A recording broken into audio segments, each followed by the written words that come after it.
di nuyu sénégalais yëpp ku nekk fa nga nekk ci biir réew ak ci bitim réew di rafetlu seen teewaay parce que c'est important que ñu rappeler ko daanaka convocation bi ay 8 heures ngeen ko jot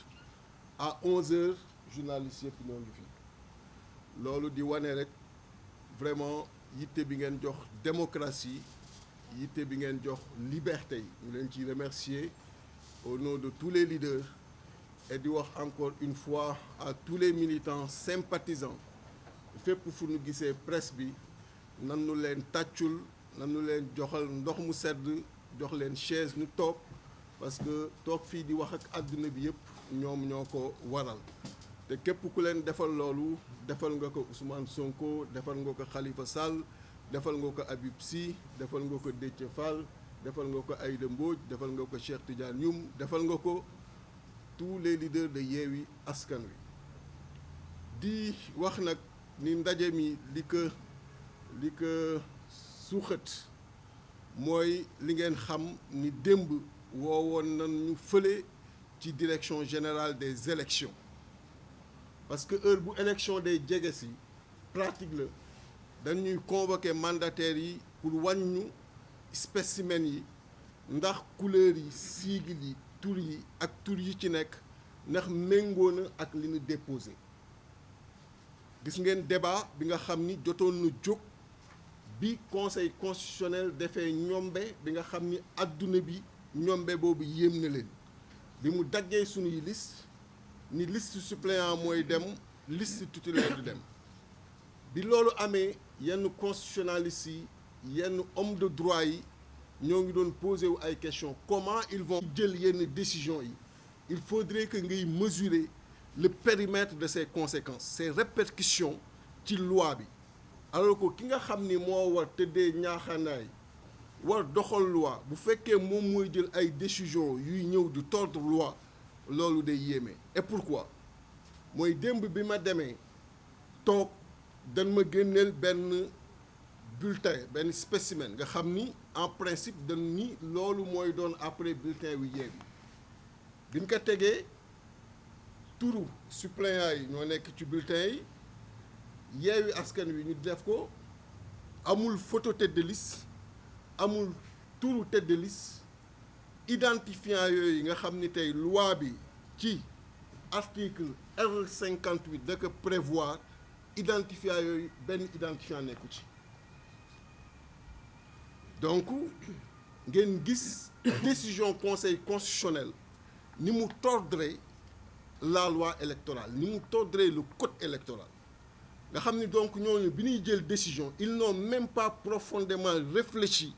pour gis ni ñoo ngi doon jëm ci impasse ñoo ngi doon jëm ci ñombe parce que ñombe weesuwul nga ni 8 listes yi nga xam ni ñoo war a dem 7 yi daanu am tête de liste benn moo ci dul am tête de liste moo ci dul am identifiant moo ci dul am photo wu tête de liste bi ñu présenté loolu ma ni leen lii lu muy tekki commissaire Ndiaye ni ma arrêté bi lañu suivre ma ni que arrêté bi ngeen suivre day ñëw léegi war remplacer la loi parce que la loi ce qu'elle dit elle est très claire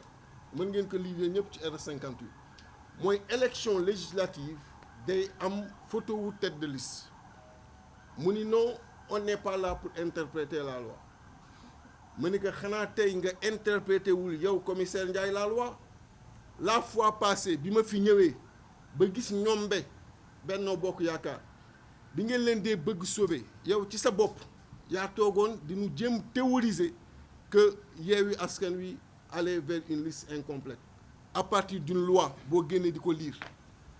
tey R58 est là génne ko lire que et tu vas voir toi-même que la décision du conseil constitutionnel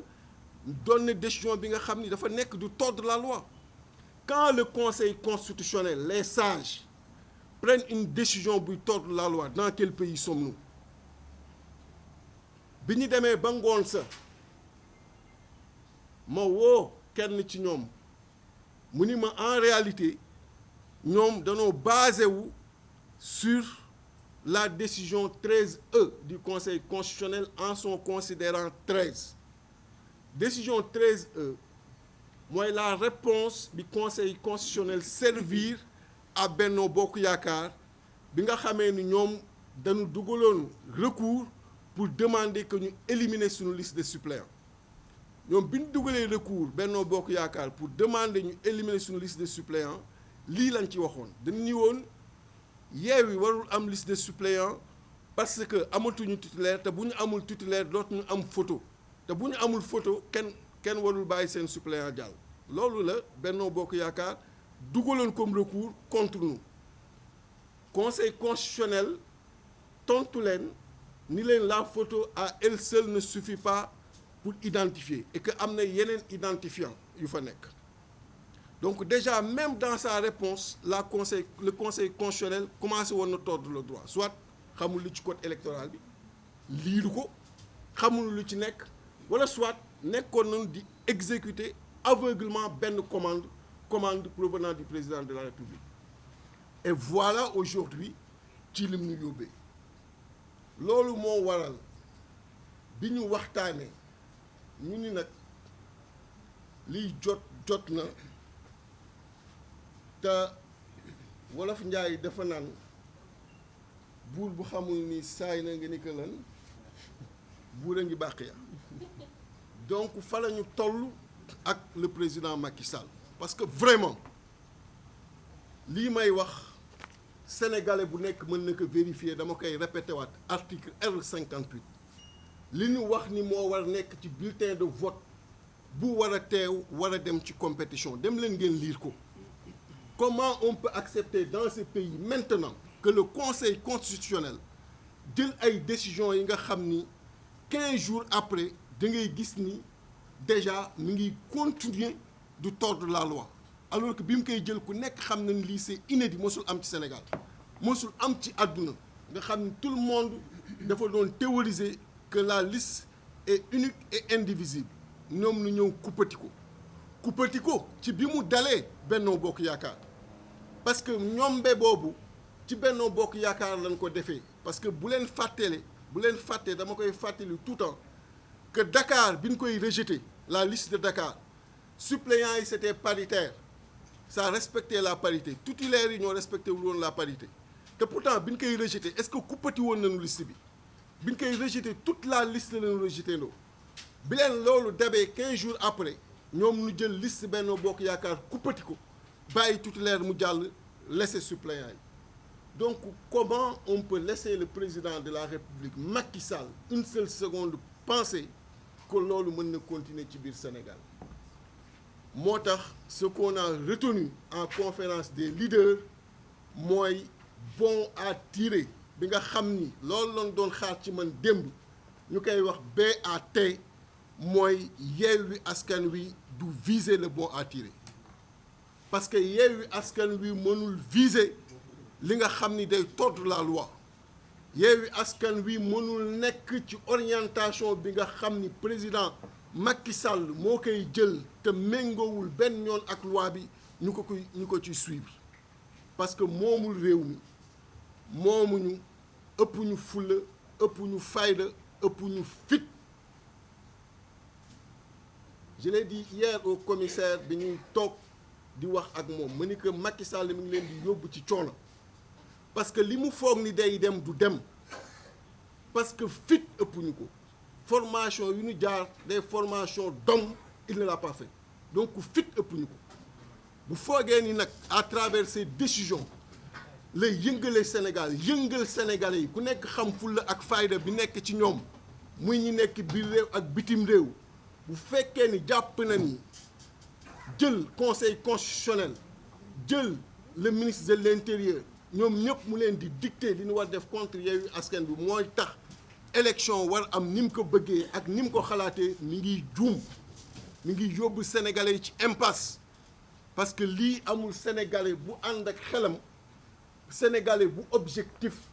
sénégalais bu Sénégal képp ñor ku mën a ànd ci lii président Macky Sall bëgg def bu fekkee tey les sages ñi nga xam ni ñoom ñoo war appliquer la loi ñoom ñoo war respecter la loi ñooy jël une décision immédiate qui ne respecte pas la loi et toutes les conséquences de ces décisions jëm encore sur l'irrespect de la loi sur le non-respect de la loi R58 nekk ici ngeen xam ni kon réew mi ngi ci yoon bu dangereux et Yewwi Askan Wi fera face. On ne signera pas le bon à tirer parce que duñ ko topp ci joggati li nga xam ni mooy yoon donc loolu la ñu wax. beneen mbir mi mooy lu mosul am Sénégal xanaa élection benn yoon lañ ko organiser tey ñu war jëm élection dugg pré-campagne CNRA ñaata yoon la def communiqué ci élection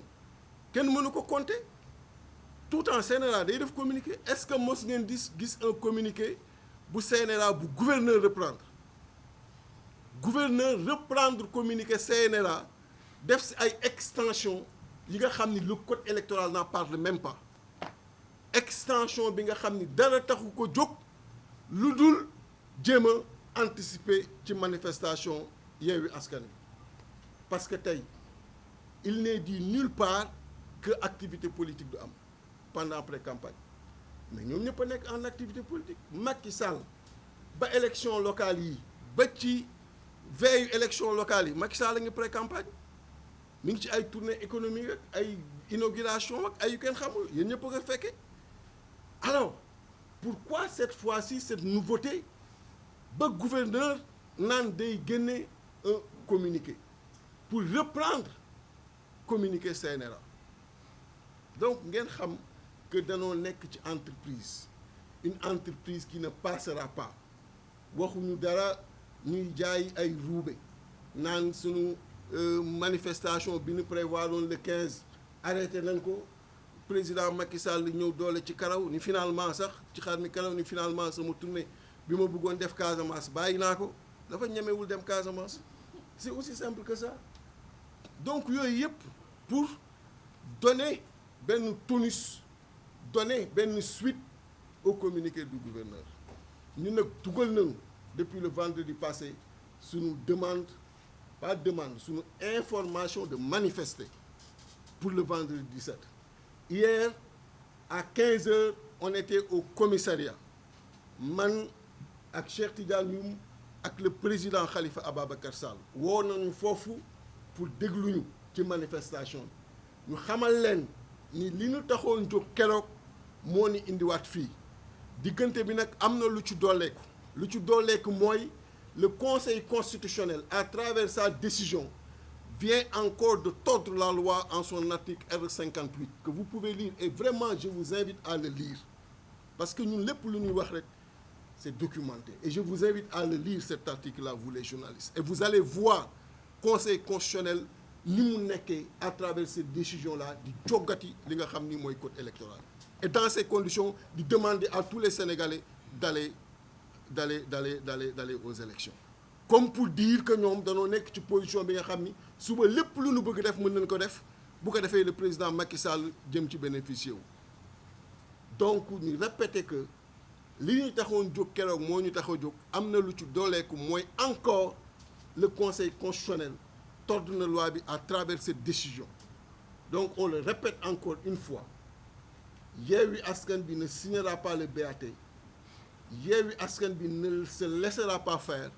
Yewwi Askan Wi ne laissera pas Macky Sall dans ses manœuvres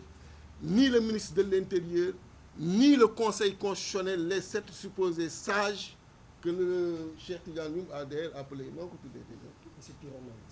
les pyromanes Yewwi Askan Wi ne les laissera pas faire et on va qu'il le veuille ou pas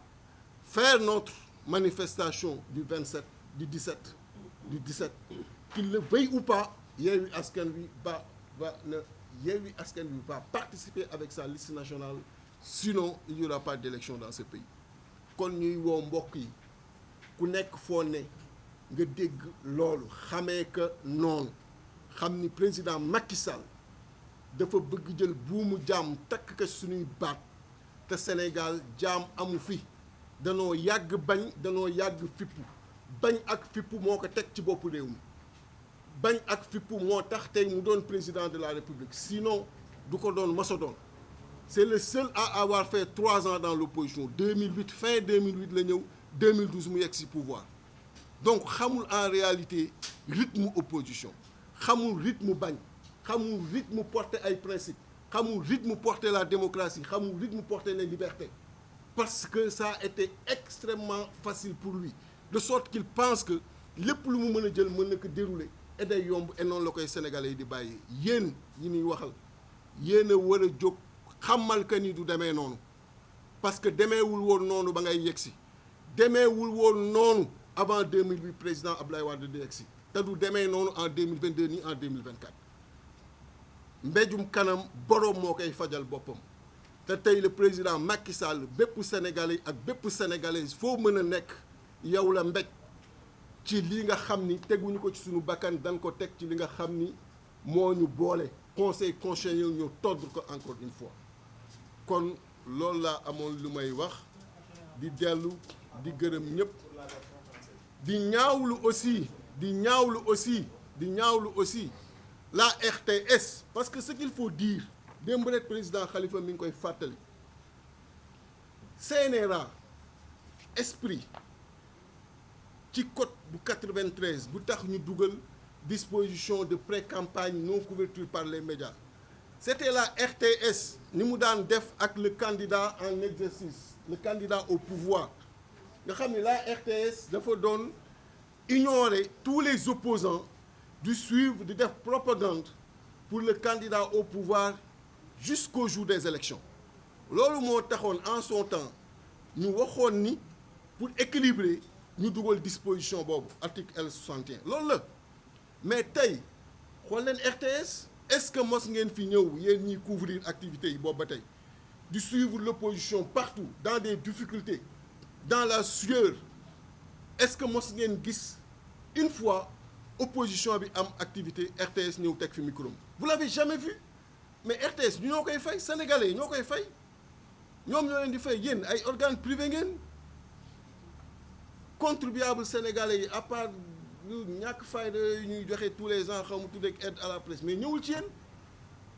RTS seen micro sénégalais yi ko jënd seen fauteuil yi ñuy toog sénégalais yi ko jënd seen table banc sénégalais yi ko jënd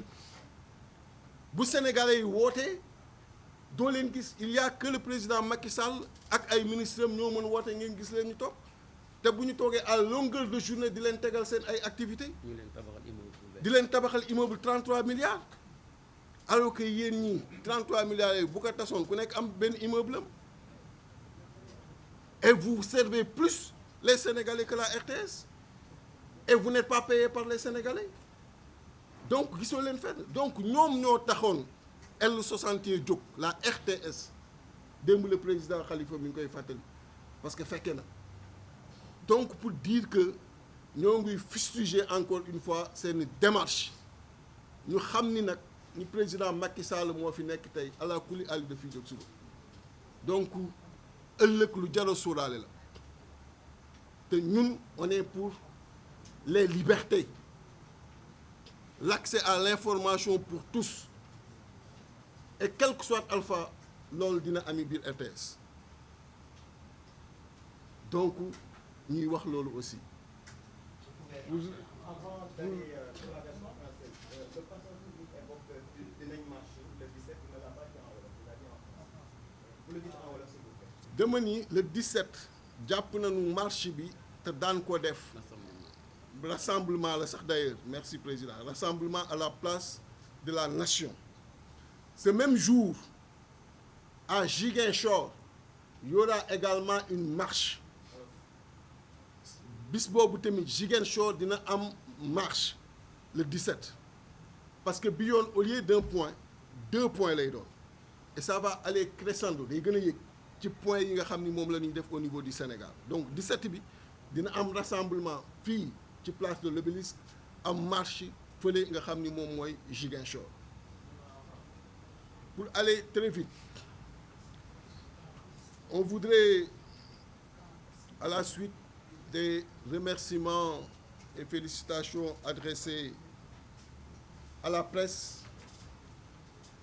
au nom de tous les leaders ici présents et des leaders absents pour des raisons que le président Habib Sy vient d'évoquer. Après ces remerciements et félicitations, on voudrait vous entretenir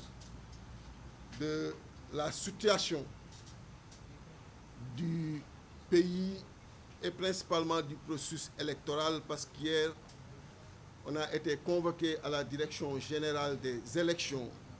pour revenir sur un exercice pratique habituel, à savoir qu'à l'approche des élections, que tous les mandataires soient convoqués pour se prononcer sur les identifiants de leur liste,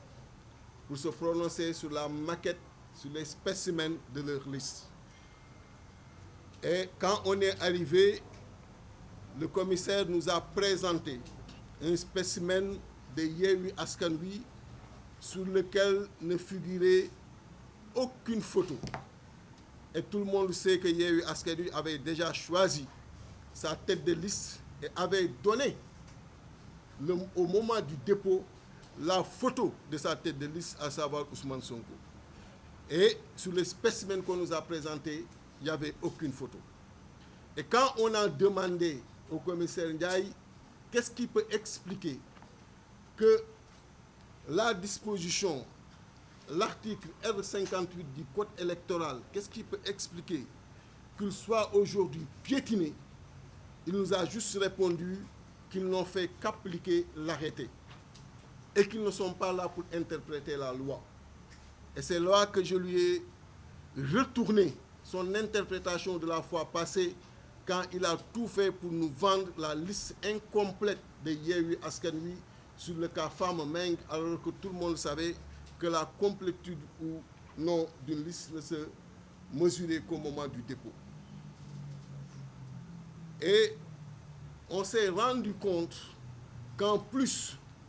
de l'illégalité, de l'inélégitimité,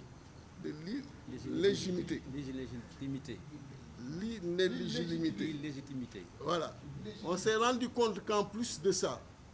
des décisions prises par le Conseil constitutionnel,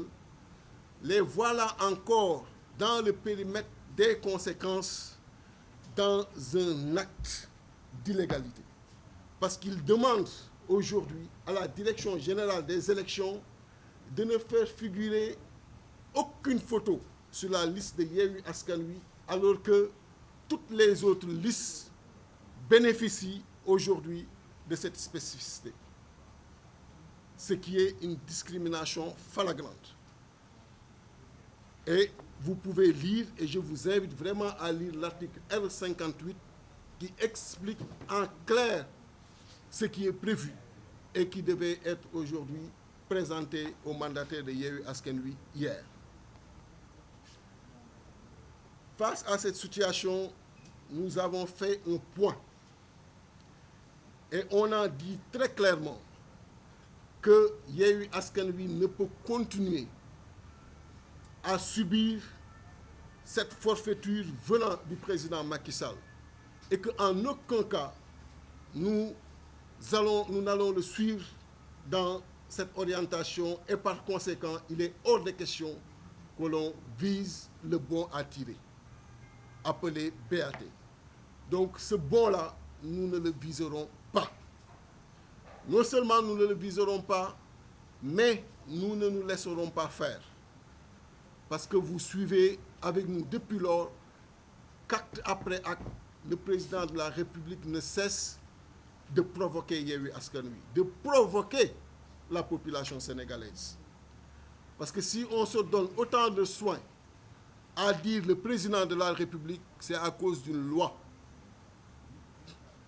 Ce n'est pas du fait de son savoir. Ce n'est pas du fait de son courage. Ce n'est pas du fait de son expérience. C'est du fait de la loi qu'on se donne autant de soins pour dire le président de la République. Donc, si on lui donne ce respect à travers cette loi, il doit donner ce respect à tous les Sénégalais à travers cette même loi. Et il ne peut pas conduire le Conseil constitutionnel dans un chemin qui piétine quotidiennement la loi. Et si vous lisez l'article R58, vous allez vous rendre compte qu'il y a une injustice manifeste contre Yewwi Askan Wi et on ne se laissera pas faire. Donc nous maintenons notre rassemblement du 17 juin. Et vous avez vu pour la première fois au Sénégal, à l'approche d'une élection, l'exercice permanent que le CNRA fait en sortant un communiqué pour rappeler la disposition L61, vous avez vu pour la première fois le gouverneur reprendre le communiqué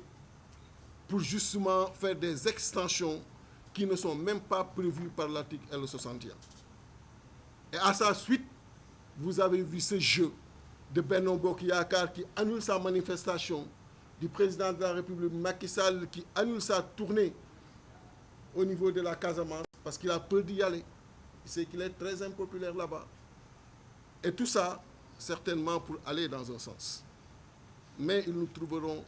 sur leur chemin, et croyez-nous. Donc, hier, on a été à la police de Médina, convoqué par le commissaire pour une enquête de moralité suite à la note d'information déposée au niveau du préfet de Dakar. Et j'y étais avec le président Khalifa Ababacar Sall et Cheikh Tidiane Youm. Et nous leur avons dit que cette manifestation a le même objet que celle du 8 juin. Mais il se trouve qu'entre-temps, et je venais de la Direction générale des élections, Macky Sall a encore augmenté, intensifié l'injustice contre Yewwi Askan Wi à travers justement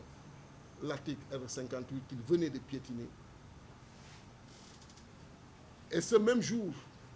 il y aura une marche pacifique à Ziguinchor. Parce que pour cette fois, au lieu d'un seul point de rassemblement sur le territoire national, il y en a deux. À la place de l'obélisque ici à Dakar et à Ziguinchor. Et nous demandons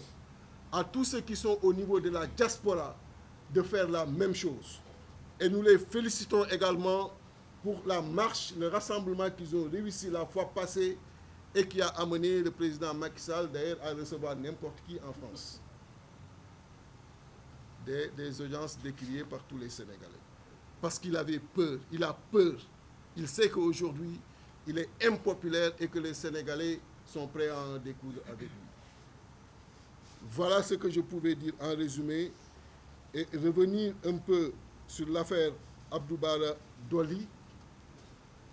pour fustiger encore une fois cette démarche du président de la République Macky Sall. Vous avez tous vu un partisan de Benno Bokk Yakaar menacer de mort Ousmane Sonko, demander à ce qu'il soit assassiné. Il a demandé à ce que Ousmane Sonko soit assassiné. Et pourtant, le procureur ne s'est pas autosaisi. Le ministre de la Justice, qui a activé ses services pour arrêter Abdou Bara Dolly,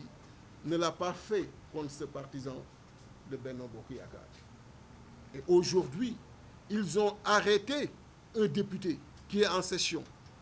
Et vous savez tous ce que la loi prévoit. Ce n'est pas en flagrant délit aujourd'hui la procédure qui est retenue contre lui. Parce qu'on parle d'une information judiciaire. Et c'est une autre procédure qui nécessitait d'abord que l'Assemblée soit saisie pour la levée de son immunité parlementaire. Mais il ne l'a pas fait. Pour dire que le président Macky Sall ne s'intéresse pas à la loi. La loi, c'est son désir. La loi, c'est sa volonté du moment. Et j'ai rappelé hier à quelqu'un que ça ne devait même pas nous étonner. C'est qu'on a juste la mémoire courte. Et on aime pardonner. Mais en tant que Premier ministre, il l'avait fait. C'était la seule autorité, c'est la seule autorité au Sénégal à entrer dans un bureau de vote et à voter sans sa carte d'identité nationale. C'est la seule autorité politique. Personne ne l'a fait. Personne dans l'histoire politique du Sénégal. Il a dépassé les policiers, brutalisé les responsables qui étaient dans le centre pour voter sans sa carte nationale d'identité. Donc, il nous a suffisamment montré que la loi n'a pas de sens, n'a pas de signification pour lui. Et que cette loi n'obéit qu'à ses désirs et à sa volonté du moment. Et on doit continuer à le laisser faire, à penser que ce pays lui appartient, à penser qu'il a plus de courage et de détermination pour la sauvegarde des libertés et de la démocratie du Sénégal. Nous disons non. et ça va s'arrêter. Et nous répétons encore une fois que nous ne signerons pas le bon à tirer, le BAT. Nous répétons encore une fois que sans la liste nationale de Yewwi Askan Wi, des élections ne se tiendront pas au Sénégal. Donc di mastawu bu baax Abdou Bara Dolly ak njabootam ak gaa wàllu Sénégal di leen xamal ni combat bi suñu combat la jërëjëf.